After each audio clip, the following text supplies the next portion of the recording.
Welcome back, everyone. This is episode 2 of season 3 of the Black and Brown Get Down podcast. I'm your host, Mary D. Moran. We have an amazing show today. Reggie Ford is going to come on, who's an amazing visual artist, activist. He also came with us to the border trip. We're back from the border trip. Everybody came back safely.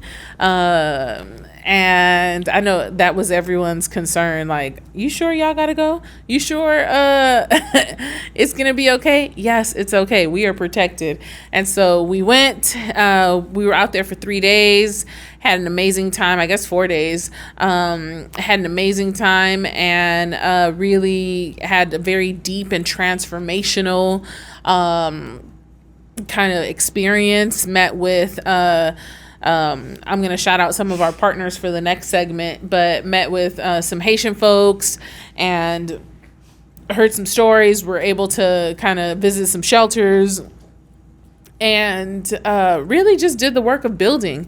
Of course, every morning we were waking up at 5 something because we needed to be out of that hotel by 6:30, and we were going all the way up until 6 something, 8 o'clock at night after dinner and after our debriefs. It was amazing. Please stay in touch because we will have some next steps on some of the campaigns we'll be running now that we're back. Let me think. What else? I kind of jumped to the border, but, we always like to start with, and I'll maybe share some of what we did while we were out there, but we always like to start with acknowledging just kind of the space that we're in, the ancestors. We like to acknowledge the land, those that came before us. We got a chance to go to the border and really see how greed and capitalism and just hate has divided the land. We were on Kumeyaay land, and now there's a border, and now one side is called San Diego and the other side is called Tijuana. We were able to go to this park where you could see the border wall in the horizon, and this beautiful landscape. You see hills, you see all these lush hills, and then you randomly see ATVs and border patrol, and then on this other side you may see the ocean, and the ocean is divided by a border wall. Underneath the ocean, the vast, beautiful greatness of the ocean, there's spikes underground so that people won't swim to the other side. It's disgusting. And, we shouldn't be doing that to, kind of our natural resources, to the land, to the water. We should absolutely be honoring the land and the water and being grateful for, I remember the first time I found out, all the water that we have now is all the water we'll always have. Is that right, everyone? Yep, right? I don't think there's new water, right? You can't create new water. But yeah, it was just crazy because we were in this, just kind of very majestic, beautiful, vast, lush place. And then you see all of the hate, the greed, symbolic and very present through this border wall. And so, I think here you may see that, here in New Orleans, like why some places are more resourced and why there's access for some people and not others in certain places. And so we want to make sure that, we're breaking down those inequities, that we're creating access, that we're creating inclusion. That's what this podcast is all about centering us and, really having a lot of historical context and knowledge for this land and this place, and making sure that, we are leaving it better than we found it. And so to our Putting You On segment, we are talking about all of the amazing organizations that we partnered with to go to the border. I feel like there's just a need to highlight them because they were just so kind, so generous and loving. And, when you work with someone for weeks prior to making this international trip, it mattered how they treated us. And, hopefully we were just as lovely and amazing as they were. And yeah, so we partnered with Haitian Bridge Alliance, their ED, Gerline, who's amazing. She had been building with Ty, our director of partnerships, and she flew out. It was so good. They had a bunch of folks on the ground who we connected with as well. And so I'm sure you can go to their website and give a donation. You could also go to Refugee Health Alliance. Refugee Health Alliance is a clinic that really was created by and formed with other leaders. We connected with Jimena, who was one of the founders. Jimena is a midwife and is everything. She kept talking about how she was catching all these babies and how, she's, really has helped to deliver and bring into the world so many children. And so she really brought in that energy. And you can also go to Refugee Health Alliance and support them. They do specific work to not just support Haitians and, kind of also steep in like kind of cultural and homeopathic and natural approaches, but also, trans, LGBTQ, non-binary folks. And they also run a shelter, a women's shelter, and they have mental health services. They really just everything. And so they deserve our partnership. They deserve our coins. Let's see, what else? As we're talking about coins, I'm also thinking, make sure y'all support us and give us a coin next week for Give NOLA Day. We'll make sure that we put that out. And yeah, anything helps because, there are amazing organizations that are doing great work, ours being one of them.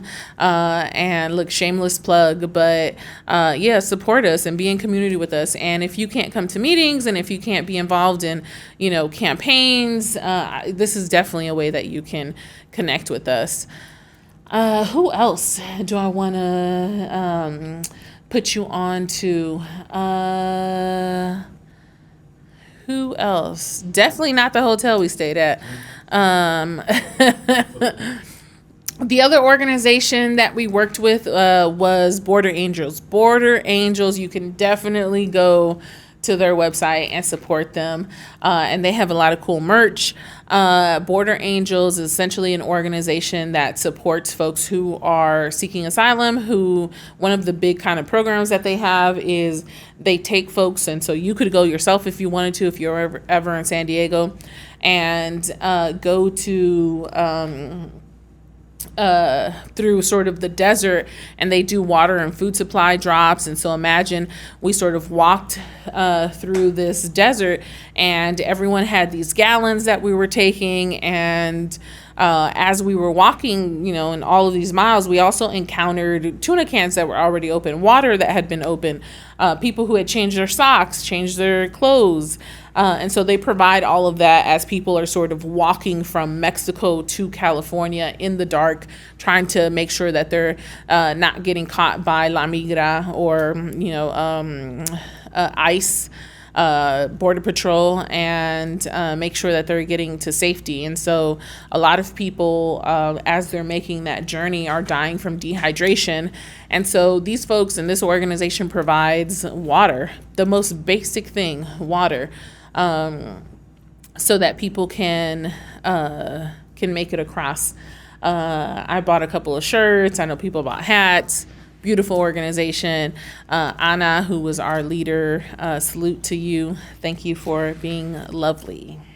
Now for Black Love Brown Pride, we're going to talk to one of our delegates, Reggie Ford. He's an amazing visual artist, a New Orleans native. He is an activist, just won $24 million for Lincoln Beach.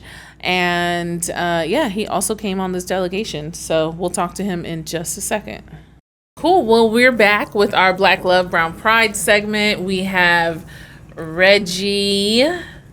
What's your last name, Reggie? Ford, Reggie Ford. Oh, Reggie Ford. Man, I should know that. We Very just generic. Took a whole international trip. And remember, I was making fun of you because I was like, Reginald Ford. And you were like, nah, my name ain't Reginald. It's Reggie. My real name, Reggie. Reggie, you are a visual artist. You're an activist.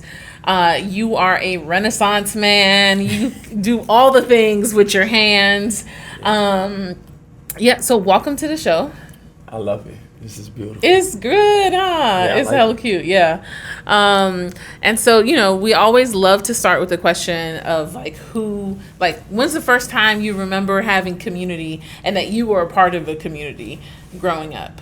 My first time remember like a sense of community is when my mother moved into the Bywater like in 1989, and I was like 9 years old. 1989. Yeah, Dang! it was back in the day. That's before the Bywater got gentrified. Got it. And they had black, white people there, gay couples, entrepreneurs, school teachers, lawyers, everything, right? Jazz musicians. And I came to the neighborhood as a little artist, and I was already into art. And I was like, I'm an artist. Anybody around here artist? And the kids in the neighborhood was like, yeah, that lady, she's an artist. And I remember saying, okay. I remember networking at 9 years old looking for other artists, whether they was kids or adults.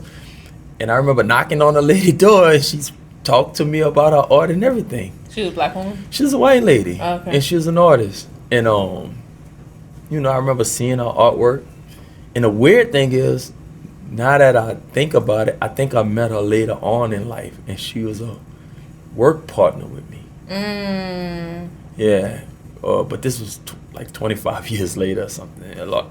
But she's since passed or whatever. But that's when I remember a sense of community. And in that neighborhood, everybody just really loved each other and looked out for each other. Whatever your talents was, you could find that person and grow it. I love that. What was her name? Her name was Jenny. Jenny. All right, Jenny. One time for Jenny. Jenny. So thank you for answering that. I think, we often talk about we do a lot of kind of thinking about ancestors and ancestral work here.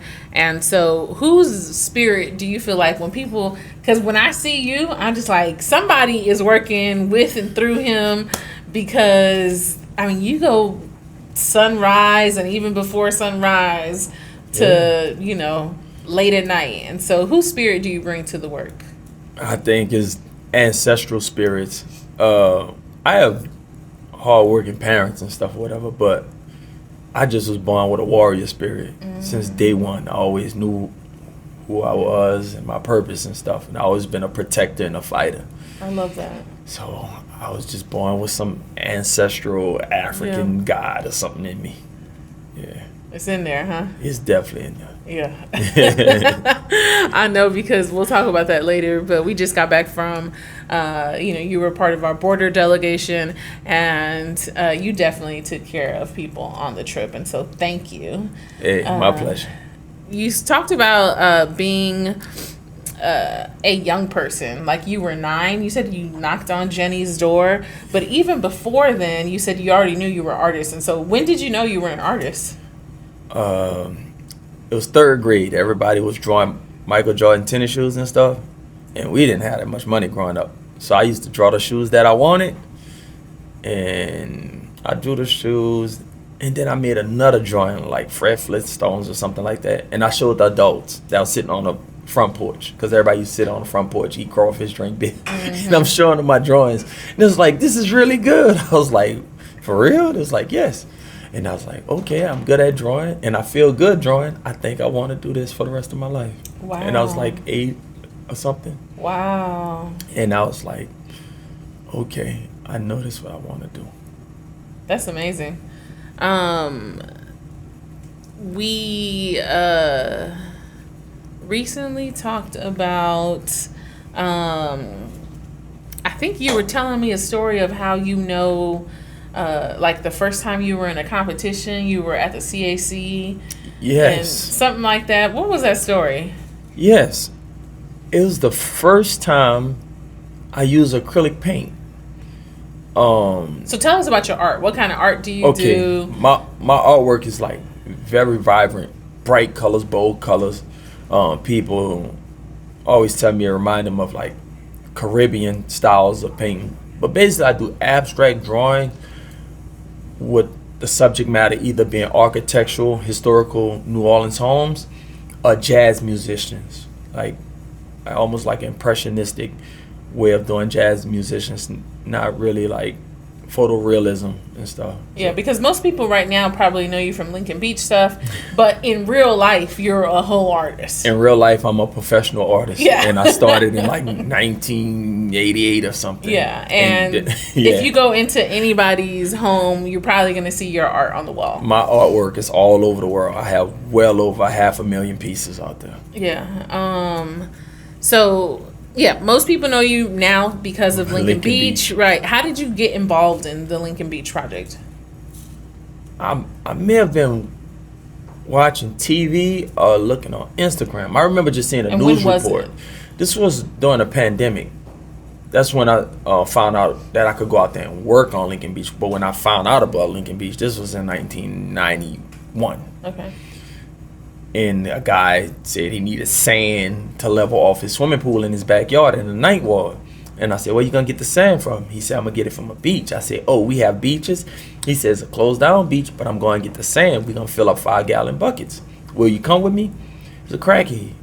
And I was like, nah, I don't think I'm gonna be able to come with you. I might get in trouble. This place sounds like it's far off. And ever since then, I remembered the place. It was in the east, huh? Lincoln Beach in the east. And then I got grown and I went looking for it, like in 2017, kind of homed in on it. And it was freezing cold that day, so I didn't go back there. And then I saw a brother named Sage Michaels, talking about cleaning up. Shout out to Sage. He the one that sparked the idea about cleaning it up and get it revitalized in 2020. So in June 2020, I started going out there cleaning up. And I ended up cleaning up out there for over 1,000 days straight. Wow. Yeah. That's crazy. Yeah, I remember seeing, and it had to have been during the pandemic because I remember, like, you hadn't even, none of the trash was even in trash bags. It was like before then. I think there was like flooding, and y'all took out like some, what are those tractor things called? The when I brought a skid back there. Yeah, I don't even know what that is. Bulldozer. Oh, okay, a bulldozer. Yes. Yeah, it scoop up dirt and stuff. I don't know what that kind of stuff is. Yeah, I did. I snuck a bulldozer back there. I think it was like. I know. Oh, are we not supposed to talk about this? No, we could talk about it. Definitely talk about it. Y'all already got the 24 million. Yeah, the city nobody. We got the 24 million. It'll be fine. Yeah, I snuck a bulldozer back there right before a tropical storm to remove about 3 tons of debris. So wow. And this was before Ida. This was way before Ida. Some other kind of tropical storm was coming in 2020. Okay. And I was in a tunnel, like clearing out a tunnel and trying to stop it from flooding, and water was coming in from 5 different ways. It was crazy. Yeah. Yeah. I remember. Yeah, was that 2020 when Troy Carter came? That was it was cold at that time. I can't even remember. So that had to be late 2020 when he came. Yeah. Yes. Yeah. And so since then, I know there's been a bunch of elected officials, and even before that, Cindy, and folks have been trying to, you've been trying to bring attention. Sage has, Bliss, really been trying to bring attention to this, and so congratulations on $24 million to $24 million. Kind of do you guys say revitalize? What do y'all say? Redo? Revitalize. Restore. Yes. That's probably the right word. Yeah. So listen, if you don't have a house by Hayes, and if you want beachfront property, no, I'm playing. Yeah. Black folks, go buy your house. Spot. That's where all the millionaires gonna be living. Soon. Right. Yeah. I'm gonna have to go cop me a house in the east. It's a great location because not only have a beach, there's a marina, and there's also a private airport. Look at that. Yeah, I can sell it. Come on. Right, you can't sell it. You've been selling it. Yeah. And so what are the next steps with that? The next steps is for the project manager to basically the project manager, the person who works for the city? Yeah. Okay. This project manager that's been appointed by LaToya Cantrell. Okay.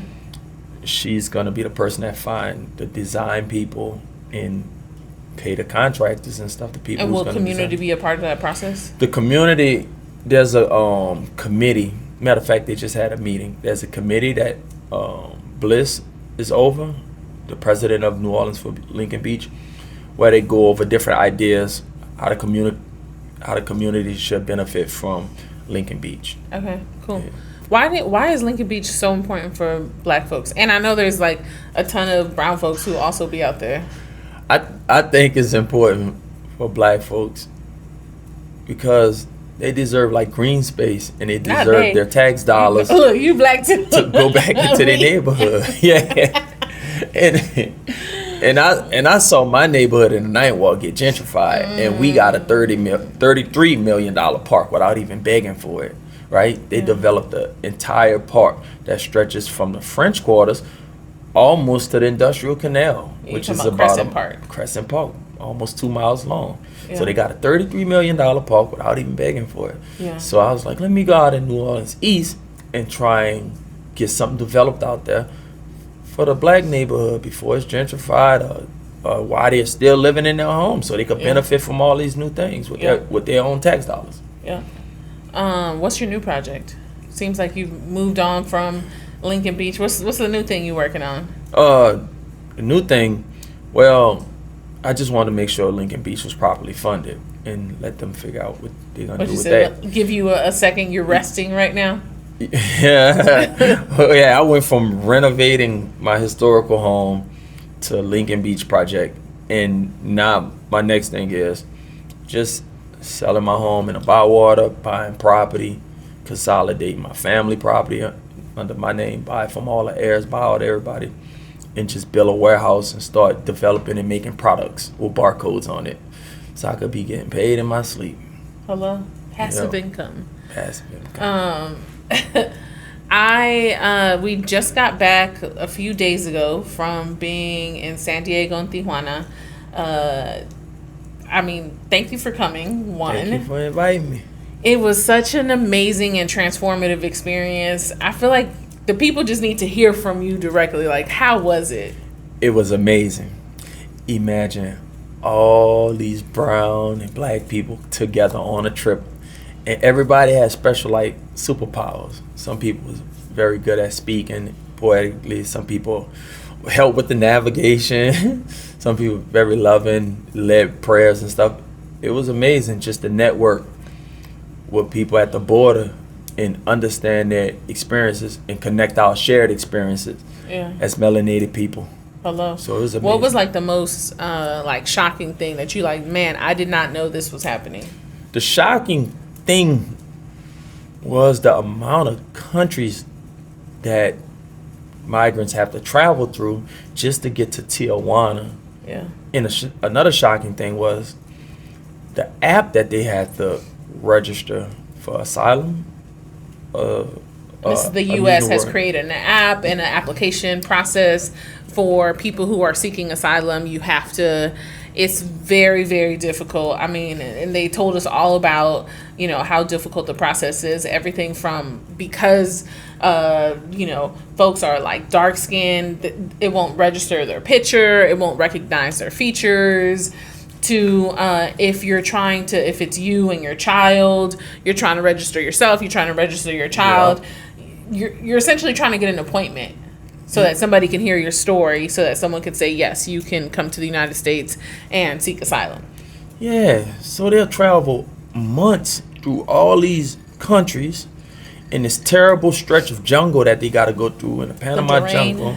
Yeah. That's in Panama, this jungle, and a minimum amount of time it take to get through the jungle is 5 days, and they're being harassed, robbed, and violated. And it's just crazy just to get to this app that doesn't even work right because it can't register darker skin because this is the same problem that's been going on for 20 years with these devices. Anti-blackness, yeah. Yeah, the light doesn't bounce off our skin properly for the computer to understand the depth of our skin and stuff and register. So it go through all these technical problems, and then you're just stuck at the border. That was very, very shocking. And sometimes for months, people are trying to, every morning, waking up, trying to register and trying to get on the app. And, a lot of family separation has happened to where perhaps, somebody in the family is able to get through and they get their appointment, they get to the other side, and, perhaps the mother and children or just the children are left behind. And what do you do when you have to choose between, your collective safety, and you're able to get across. I mean, that's just, it's horrific. Yeah, that was mind blowing. Yeah. It's like and see the disappointment. And another thing was talking to all the migrants and stuff. They didn't ask for like food or water necessarily. They just said they need therapy, and they had therapy at the top of their list. Where here in America, if people going through all kind of traumatic experiences, they know therapy out there, but it's not at the top of the list. And Americanized people that's Americanized, they tend to think more money's gonna solve their problem, but you got to get well mentally. Yeah. They talked about just because you're going through the jungle, you're again going through parts of South America, all of Central America, and then all of Mexico. And mind you, Mexico is huge. Mexico is so huge. It's like driving across Texas, right? It's huge. Yeah. You just keep going, and you keep going, and you keep going, and you keep going. And they talked about, that now they're in some space that is perhaps semi-safe, and they can't sleep at night. Like, they're being woken up in the middle of the night because, thinking they still in the jungle. And I know, that's just how, when you've been through trauma, it just plays over and over and over again. And yeah, we do need to get to a healthier place, mentally, like individually, collectively, and we need those services, not just for them, but for us as well. Yes, that's right. So that was some of the many things I learned over there. Just like we going through the same thing, I guess globally. Yeah. Yeah. And it's just a beautiful kind of how we just connected, and like at one point all of the men went behind the other men who were sharing their stories, and they just felt y'all power. It was just so beautiful. They really felt the solidarity, and yeah, I mean, I just feel like, especially day two was when, or I guess day 3 was when we went to the desert. Yes. And so, it wasn't the jungle, but it's doing the same thing, dropping water, making sure people have supplies, walking for miles. You supported some elders and a bunch of people in like getting through the rocks. How was that experience for you? Walking through the mountains. That was mountains, right? Yeah. Okay. It was like the desert canyon. Yes. Yeah. I had no idea. We were on Kumeyaay land. That's what that was? Yeah, that's the native land. Oh, really? It looked like it. All right. I never would have thought that they had to go through that type of terrain. In my mind, it was like they had to go through like flatland or something. These are mountains they got to go through. Mountains and deserts. And you walking at night. And they walking at night. And they had people having trouble doing that during the daytime with assistance. Like I was a personal assistant to an elder on the trip. Make sure they don't trip, get hurt. So imagine all the stuff they got to do at night so they could move in secret. But it was beautiful out there. The scenery and all the desert flowers. I never seen anything like that before. Yeah. So you have all these different mixed emotions going on. Yeah. I just remember sending pictures to my dad, and my dad's like, yeah, I've been there before. Like, this is actually how I got to this country in 1979. And he talked about, the snakes and like the spiders and different things that will bite you and that you will die from. And so, again, I can't imagine walking at night and, kind of the moon is the only thing that you have that is lighting the path. Yes. It's unbelievable. We saw a whole bunch of Border Patrol on ATVs. Remember that? Oh, constant monitoring. Border Patrols, ATVs. Oh, the helicopters. Helicopters. Yeah. Of course, video surveillance. So it's almost, not almost, it's militarized. Yeah, it is militarized. It's a military state, for sure. It feel like it. Yeah. So, and then you get on the Mexico side, and it's like flowers and people having fun and stuff. What do you think is the connection between like what just kind of trauma and like a militarized state. That's what made me think about it. And also just like kind of not disaster, but just kind of the connection between like perhaps a Hurricane Katrina and what folks are experiencing in these shelters. And this, I mean, there's like thousands of Black people who find themselves in Mexico trying to get across and get to this country. I think the connections is the way the government purposely failed people that's in need. We have the smartest government on the planet. And to some people it don't appear that way, but I know they're the smartest because we've collected all the knowledge from every known existence of man has ever been on this earth. We collected all the knowledge, so we know how to fix all the problems when we're faced with them. Yeah. But the deployment of help is always slow on purpose, like during Hurricane Katrina. There's always a dry road to get the people in and out. There are always vehicles that go ride in high water. So why to get the is people there people stuck on a damn bridge? Because it's all to keep people off balance and not thinking. Yeah, and then there's enough mode. for everybody, but why are there people who are the have-nots, who are left behind? Purposely being punished. Yeah, it's sick. Yeah, it's a sick math equation they use to keep, certain people marginalized. It's just a tier, and the darker skinned people at the bottom. I think, what was interesting is, so we were there and, folks who were trying to seek asylum, migrants, all of the ones that we connected with for the most part were Black, right? Yeah. And, but then you come back here and most of the people you might encounter may not be Black, right? May be Honduran, may be from Central America, may be brown, and may speak Spanish. And so what's the connection? How do you then translate that experience to, say, a Lincoln Beach where we know there's hella Hondurans or, or even in the city in general? How do you, bring that same kind of compassion and, translate that whole experience? I guess naturally I was doing what they needed because I seen Black people in need before. So when someone's in need, you just bring them basic comfort and stuff and kind of stay out their way and don't police them. And it just allow them to live and enjoy time with their family. So when all the Hondurans come to Lincoln Beach, even though when we first got there, it was completely dirty.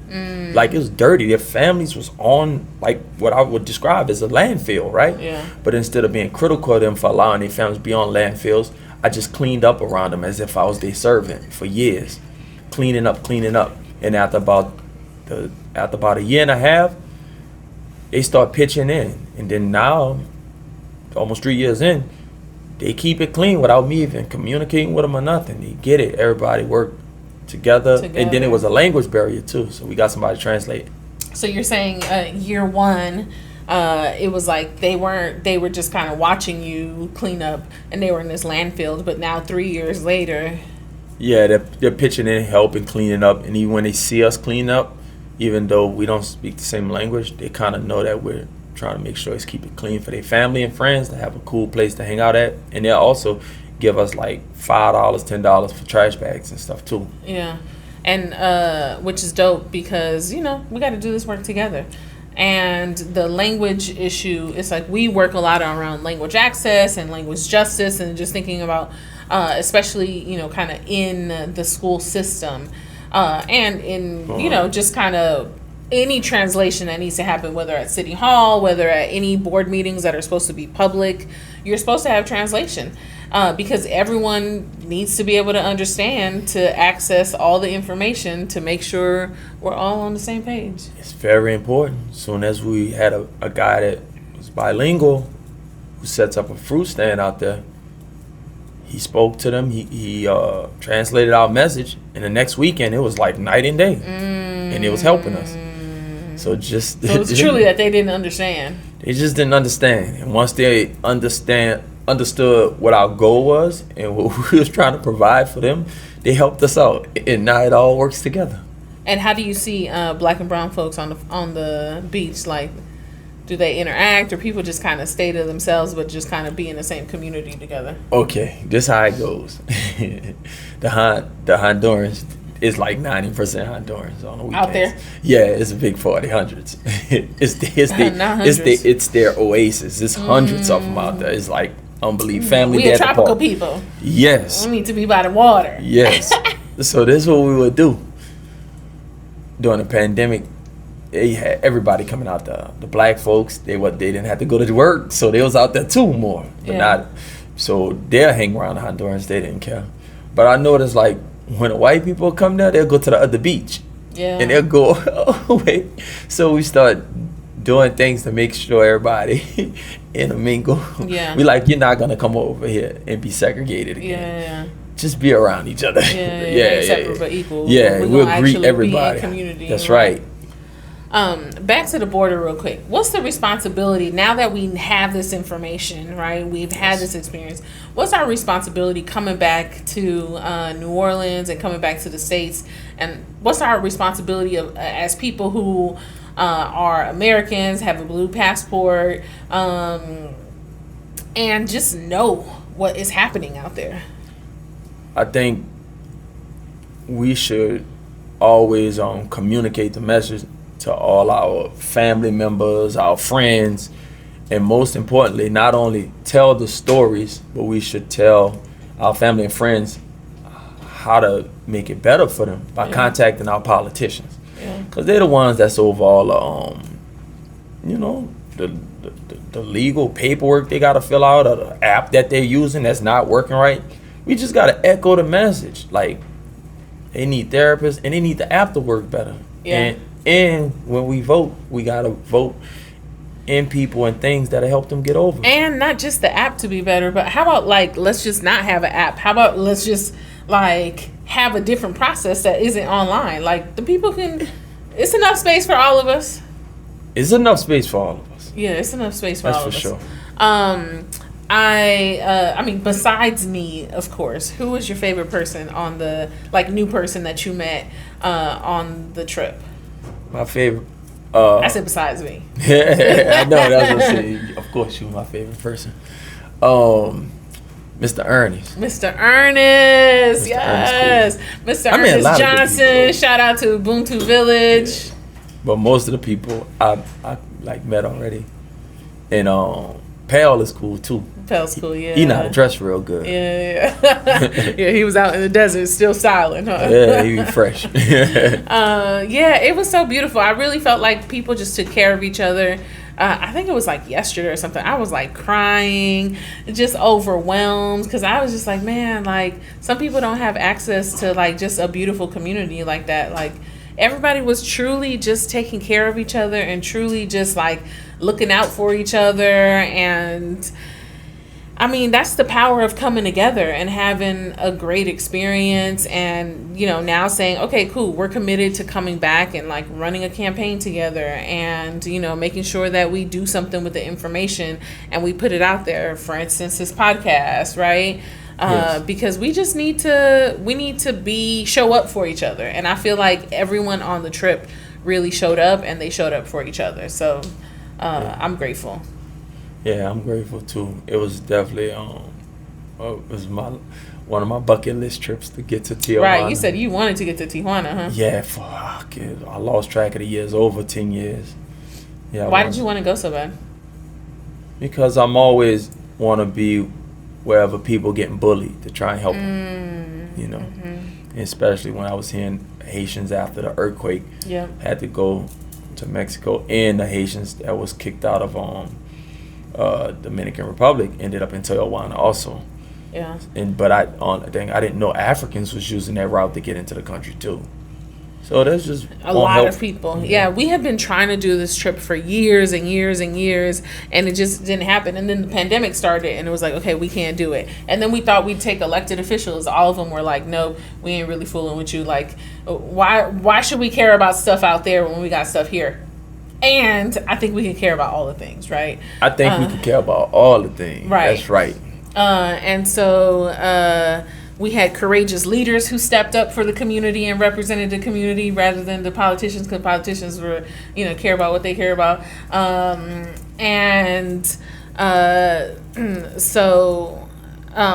Yeah, it was just like really, really, I feel like just bomb, you know? Yeah. And I was shocked that politicians wouldn't come to a trip like that. Don't you want to know what your who you're representing, and how your legislation affect things on a global level? Yeah, and everybody loved to like parade around Haiti and New Orleans, Haiti and New Orleans, Haiti and New Orleans. You know, nah, this is actual Haiti. This is Haitians. Yeah, go meet some real Haitians. Right. Not the flag, not the proclamation, but like go connect and touch the people. You know, so shame on them. Yeah. We're gonna have to trick them to the border one day. I guess so. Listen, yeah. Let's see if they want to step up. I ain't got too much faith in them right now. Maybe let me heal a little bit. I might need to heal a little bit. Oh Lord. But yeah, we made it there. We're gonna get those messages out to the right people and try and make sure we tell these stories in ways where people can remember them and be able to communicate them. Yeah. So cool. Well, thank you so much, Reggie. Thank you. Look, not you being all shy on the podcast. No, I ain't getting shy. I got answers. All right. Well, thank you so much, Reggie. And I guess now we are moving on to where could the people find you? Oh. How did they find you? One, Jackson Square. Pull up. If you want to meet me in person, come to Jackson Square Saturday or Sunday from the hours of 10 a.m. to 6 p.m. I'll be out there no matter what. And then your platform? My platform on Instagram, Reggie Art. Go to my Instagram. It's the craziest Instagram page you're going to follow. I promise you. I'm not bragging on my page. My page different than anything you're going to enter. I think it's honest, you know. Sometimes things can get too political or too sensationalized. It's crazy. But yeah, I think it's an honest profile. Oh, yeah. It's very honest. All right, Reg. And this week for The Juice, we are celebrating one of our own, a dear friend, a board member, a dear friend to the organization, Dr. Rashida Govan. And she is actually, I think, next week, Monday, or I can't remember. The episode might have already, it'll air after the celebration, but she's having a celebration. Her organization, Noya, she's leaving the organization. She recently got married. She's relocating to a different state. And so we just want to love on her. We want to say thank you for all of the decade of work that you've done in this city for young people, specifically for Black and brown young people. You have been a tremendous genius, mind, kind, loving soul. A fierce advocate. You don't take any shit, and I just think are so gentle when you need to be. And so I have personally, benefited from just your advice and friendship. We just want to say thank you to you. Thank you. We are so immensely grateful. We are honored that you have been here doing this work and that, you are now taking time for yourself. You're taking time to build your family. You're taking time to rest. May everything that you have ever given be given back to you 10 and 100-fold. May you feel rested and restored as you go into this next chapter of your life. We love you, Rashida, Dr. Rashida Govan, and we're just so grateful for you. And now to one of my favorite parts, our rising ritual. I want to share something that Mama Denise Graves shared with us and taught us how to do. We were at one of the shelters listening to, folks share very traumatic experiences and share very just horrendous shit that had happened to them. And, things that had happened as they were traveling from country to country, trying to get to this country. and just trying to get to San Diego. And we had really kind of taken in a lot. And even though, we hadn't been through that, we had sort of received a lot of intense, heavy information. And so people were processing as they needed to.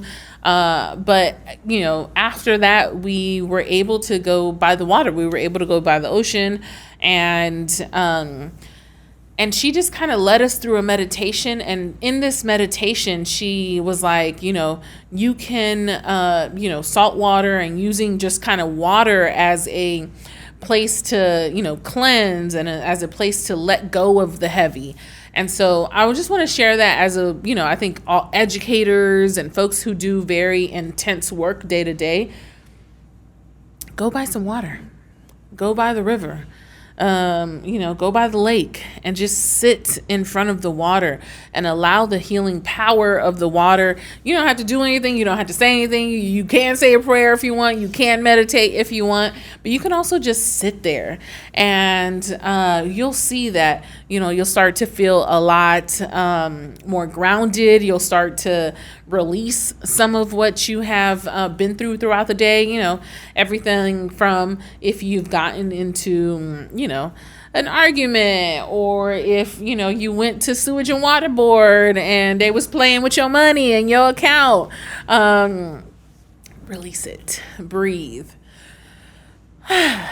get it out. And so I just want to share that just because we're in such a special place where we are surrounded by water, and we tend to always think of that as like a bad thing, right? Hurricanes and like flooding, but there's also like just such a healing power, and there's so many other qualities but this bad thing that we focus on with water. And so I just wanted to share that as a way to really make sure that we're connecting with nature, and make sure that we're connecting with the healing power of nature, specifically water. I hope you guys like that, and I hope you guys share in the comments and say how it's going to the river, going to the fly, or whatever water you choose to go to. I think that's it. So I hope you guys like the episode. I hope you like our new set. Isn't it so cute? Thank you, Trini.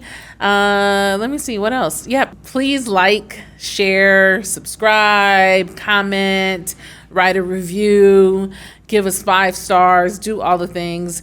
We want to make sure that more podcasts like this that have a positive message are getting out there. Let's see, what else? You can go to YouTube. This is on YouTube, but you can also catch it on Spotify, Apple, wherever you get your podcasts. We love you. We thank you. And we are so grateful. Have a good day. All right. Bye.